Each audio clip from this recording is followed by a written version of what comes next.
Cowboys went with hard overhead on this. They wanted to see whether or not Cooper Rush can, win in a big game against the Eagles. And the game plan was scripted so that Cooper Rush can throw the ball.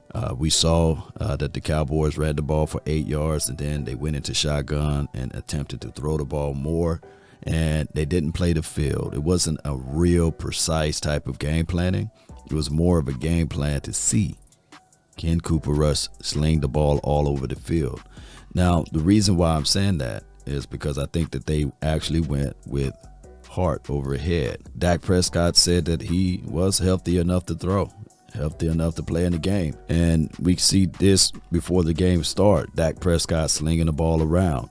And from my understanding of it, the Cowboys just wanted to see if Cooper Rush can win the game in Philly and not have that lingering around in their minds of, man, what if he is the answer? I've seen pregame shows where they put Cooper Rush in the same stratosphere of Joe Montana, Dan Marino, and Tom Brady. So now that the reality is here, Dak Prescott will be your starting quarterback for the next game. I truly believe that Dak Prescott would get back out there on the field. The Cowboys sacrificed the game to see whether or not Cooper Rush can take it all the way. The answer is no. He's a good backup quarterback that was undefeated. Now he lost the game.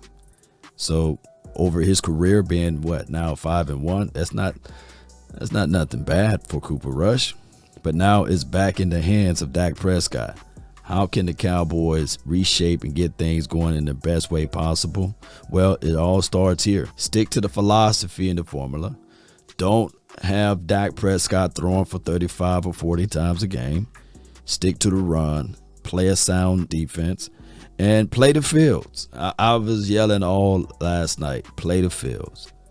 Don't try to make this game a passing type of game. Play the fields. If it's short, you run the ball. If you don't get it, you got to punt it away. The Cowboys found themselves being too cute in this Eagles game, and they tried to play the razzle-dazzle game. No, you got to meet physicality with physicality. You got to soften up the defense so that you can have your one-on-ones to the outside. And this offensive line for the Cowboys didn't allow a single sack. So they did their job. It's just that the Cowboys played into the hands of the Eagles and gave them a short field. If you think I'm lying, look at the overall total yards. Let me know who had the most total yards, right? The freaking Cowboys.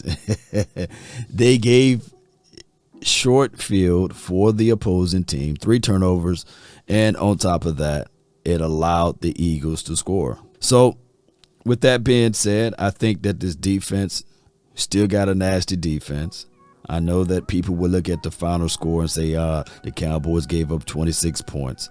But you got to contextualize the fact that they gave a short field and they didn't play a sound football game. Now that you will have 4 back into the scene, stick back to the philosophy for these past few weeks. Run the ball to open up the passing. And on top of that, play sound football. Don't be too greedy with it.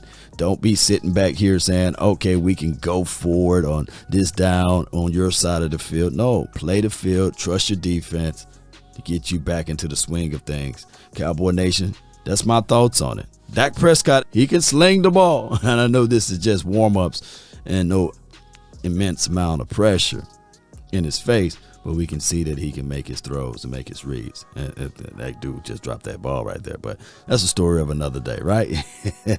That's been my time. I really thank you all for yours. DC for life. Salute.